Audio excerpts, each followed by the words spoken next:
Hey there, island dreamers, locals, and anyone craving a slice of paradise. Welcome back, or welcome for the first time, to the Fun in Key West podcast, where the vibe is always laid back, the stories are salty, and the drinks, well, they're definitely frozen. I'm your host, Michelle O'Connor, your unofficial tour guide to the Conquered Republic. Whether you're planning your first trip, your fifth trip, or you're just daydreaming about trading the cubicle for the ocean breeze, you are in the right place. Here's the deal. This podcast is your insider's guide to all things Key West. We're talking where to eat, hello, conch fritters and key lime pie, where to drink, spoiler alert, there will be rum, where to stay, and all the quirky, wonderful things that make Key West the one-of-a-kind paradise we all love. Plus, we'll keep you up to date on the latest happenings, festivals, events, maybe even the occasional Hemingway look-alike sighting. And just to keep things spicy, we'll be bringing on some amazing guests now and then, locals, business owners, and people who know the island like the back of their sandy hand. So grab your flip-flops, pour yourself a cold one, and let's escape to the island state of mind together, whether you're tuning in from your hammock or your commute, while wishing it was a hammock. We've got all the Key West goodness coming your way. Thanks for being here. It's going to be a lot of fun in Key West. Let's dive in. Picture this. You're sipping a cold cocktail in Key West, completely unaware that just decades ago, German U-boats were prowling those exact waters. Welcome. Today, we are swapping our flip-flops for sonar gear. We're diving deep into Key West's hidden World War II submarine base, the terrifying reality of submarine warfare right off the Florida coast, and how this intense military hub eventually transformed into the beautiful, laid-back Truman Annex we love wandering through today. So grab a drink and let's go. Welcome to Fun in Key West, where every day feels like a mini fest. Grab a drink, take it slow. We'll show you where the locals go. Food, fun, and stories to tell. Hidden gems you know so well. Your Key West experts here to say it's fun in Key West every day.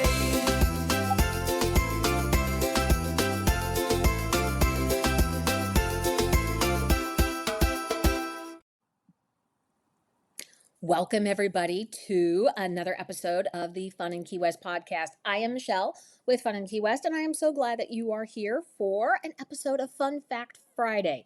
Doing a little bit of a twist on our historic marker Mondays because it's Friday, so it's a fun fact.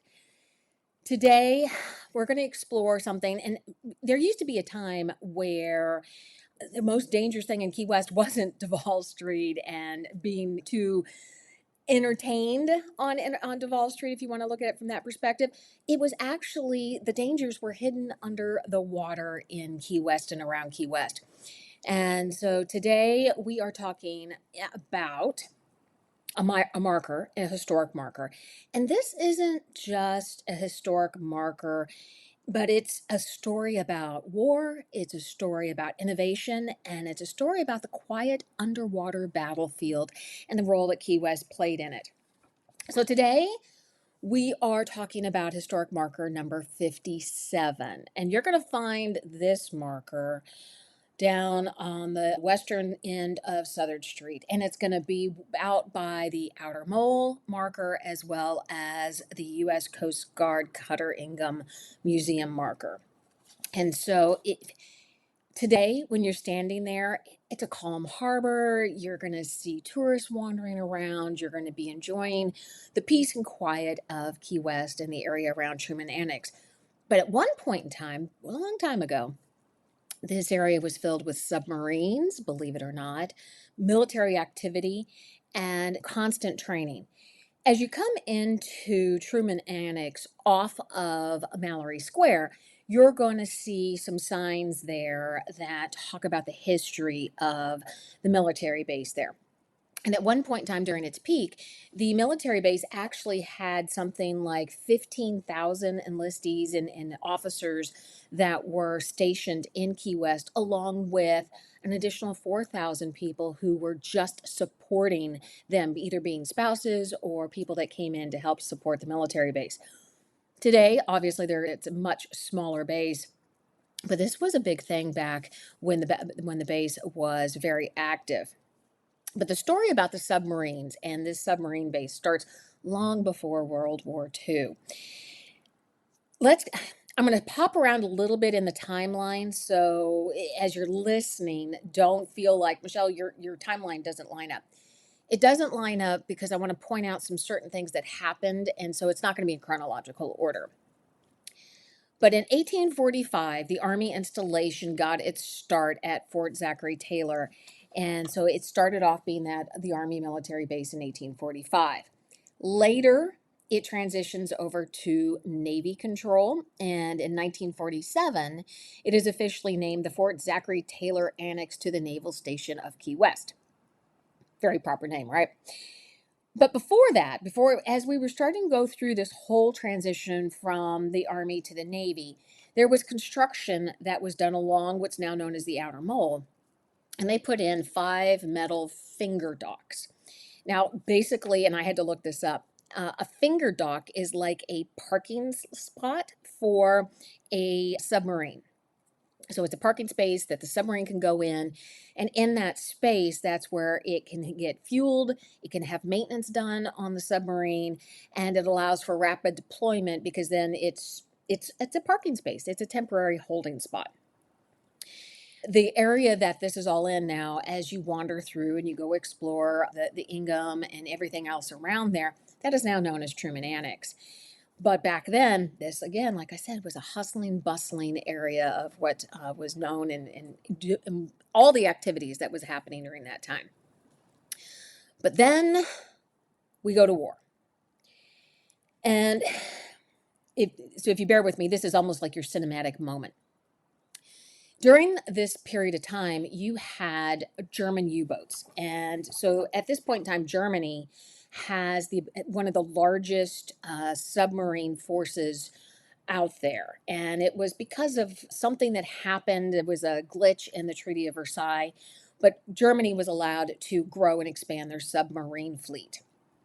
And during World War II, the German U-boats were credited. I don't even know if that's the right way to put it, but they actually sunk the Allied forces over 3,000 ships in the waters around the Atlantic and the Pacific. Over 3,000 ships were sunk due to German U-boats. Along the coast of Florida, there was almost 50 boats that were sunk by German U-boats. And that happened just in 1942. And what was interesting is because of how close they were to the shore of Florida, people along the shorelines in Florida could see the ships burning. They could see the fires visible from beaches, and the oil slicks would come in to the Florida coast. So imagine you are in Florida in 1942, and all of a sudden you start to see fires and oil slicks, and your thought process is probably, when is this going to come any closer? Am I in danger? So this wasn't a distant war that was happening over there. It was actually happening close to the people that lived in Florida. So what role did Key West play in all of this? Well, because of the submarine base that was located in Key West, they were able to deploy from Key West and go hunt after these German U-boats. They were deployed into the Atlantic, they were deployed into the Caribbean and into the Gulf and towards the Pacific. They protected convoys of ships that were going to Europe, bringing critical supplies for the troops over there, food and weapons. And so they were silently under the water protecting these convoys. And so these missions from these submarines out of Key West saved countless lives as these convoys made their way over the Atlantic to Europe. They also supported the Pacific War in Key West. So the East Coast built the ships. They were brought into Key West. Then crews were brought on board and they received their orders. And then they were sent through the Panama Canal to be deployed over into the Pacific. But this is where it gets really interesting. And so I'm going to pause here. And if you are watching live, be sure to say hi. Lucas is saying hi. Let me bring that down so you can see that. Lucas is saying hi. If you have any questions along the way, let me know. And then I'll do my best to answer them if that makes any sense. So, like I said, this is where it gets really interesting.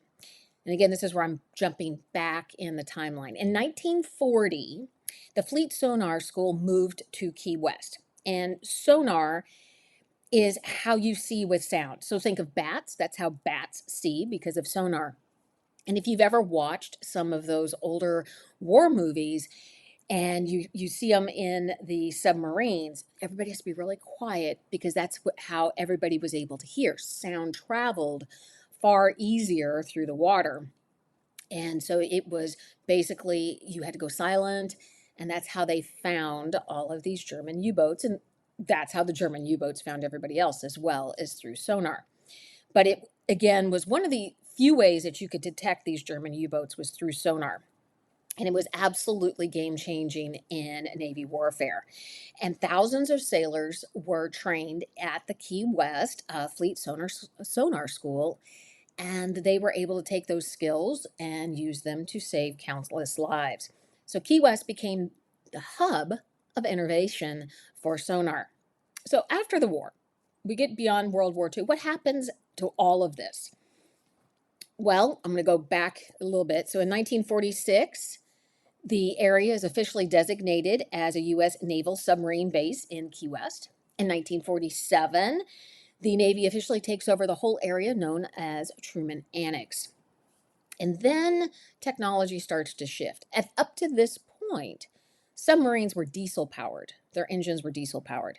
And then technology starts to expand and move forward, and nuclear submarines were then brought on board. And so the key point here is technology outpaced what was available in Key West. And so Key West base becomes outdated or obsolete. So in 1974, the base is decommissioned. So an entire chapter of history is then quietly closed. So let's bring it to present day. It's known as Truman Annex. You can wander around there. There's a park, there's an amphitheater. You can go explore the Coast Guard cutter Ingham. If you are in town and able to schedule it, I think it's just Friday nights. You can do sunset aboard the Ingham, which is an amazing experience. The outer mole now serves for the larger cruise ships that come into Key West. And that is a stark contrast to how the area looked back during World War II. Then you had submarines, you had urgency, you had a world war going on. And now it's filled with sunsets and tourists and calm waters and very cold cocktails. So most people walk right past this history, this marker, and without ever knowing what happened beneath the waters of Key West. So here's my question to you. Did you know that there was a submarine base in Key West and its pivotal role that it played in the world? And here's an interesting one. Would you have wanted to serve on one of those submarines? I'm extremely claustrophobic, and so that's a hard no for me.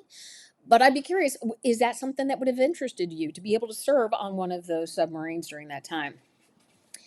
And for those of you who wander around Key West and take in a lot of these historic markers, what's your favorite historic marker and why? I'd love to know. Put it in the comments below or send me a DM. So the next time you're wandering around Key West with a drink in your hand, just remember that there was a time when this island, Key West, wasn't about escaping the dailies of your, cubicle life. It was about survival. And the impact that it had all over the country is still seen today. So that is your fun fact for this Friday. Let me check out our comments and see if there's anybody out there. Lucas is saying he's been to Key West. I'm so glad you've been to Key West. I hope that you're planning another trip to Key West. Margaret is saying hi. Hi to you as well, Margaret. Edie is saying hi from Romania. So great to see you again. I'm so glad that you are joining us. What else do we have? And then Lucas is saying that he saw the 90 miles to Cuba Buoy. Yeah, I mean, that's a standard thing. If you are heading to Key West and you are going to be visiting Key West before the end of 2026, keep in mind that the southernmost buoy has been relocated. Let me clarify this. A temporary replica buoy has been put at next to the southernmost mansion out by South Beach, while the original is all protected and cardboarded or boxed up while they fix the outer wall, the ocean wall, the sea wall that surrounds it. Because of all the water that comes up, there's been some needs for repair. So the original location is closed off, but you can see it over by South Beach. Which brings me to the point that there's so much information about Key West. That's one of the reasons why I created Fun in Key West. Was this isn't a place that you can just explore in a couple of days. There is so much history, so many things to do beyond Duval Street. And so if you get off Duval, go on the water, go explore all around, go up the Keys, explore all of the Florida Keys. There's so much to do. And so you can find a lot of our free guides over at FunInKeyWest.com. And if you are reading or love to read and want to be part of our book club, be sure to check that out as well. I'm getting ready to announce the May book, and I think you guys are going to be excited about that. I'm so glad that you joined me today for our Fun Fact Friday, and we will join you next week with a lot more information about Key West. If there is something that you want to know about or have a question that you can't find an answer to, put it down in the comments or send me a DM and say, hey, Michelle, I would like to know more about X.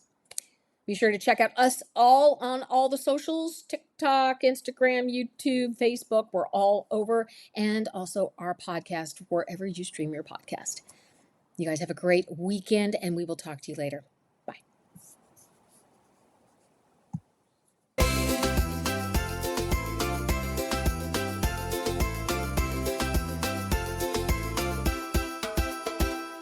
All right. Who knew that while we're out here sipping frozen daiquiris and working on our suntans at Truman Annex, we are basically hanging out on a former U-boat hunting ground. From a sonar school to massive submarine parking spots, Key West is clearly so much more than just key lime pie and Duval Street. So I have to ask, would you have survived working on a cramped 1940s submarine? Because for me, that is a hard no. But I want to hear from you. Drop a DM, leave a comment, let me know your thoughts, or tell me about your favorite weird historic marker you've stumbled across while in Key West. Before you go, make sure you hit that subscribe button and leave a review if you love the show. For all your island planning needs, head over to FunInKeyWest.com to grab our free guides. Let's be honest, you're going to need them. Come hang out with us on Instagram, TikTok, and Facebook. Just look for Fun in Key West. Thanks for spending part of your day with me. Go grab yourself a cold cocktail and have an amazing day. And I'll catch you next time. Bye. Cantu heard you loud and clear with their new Ultra Moisture collection. Powered by Botana oil and Jamaican black castor oil, this new lineup collection is clinically proven to deliver nonstop moisture for up to 5 days. 5 whole days. The shampoo gently cleanses without stripping, and the leave-in and stylers keep curls soft, defined, and nourished long after wash day. Plus, it's free of sulfates, parabens, silicones, and mineral oils. If your curls have been craving real moisture, this is it. So if your hair's curls have been thirsty, go ahead and try the new Cantu Ultra Moisture collection. Your curls will thank you. Available now at Walmart.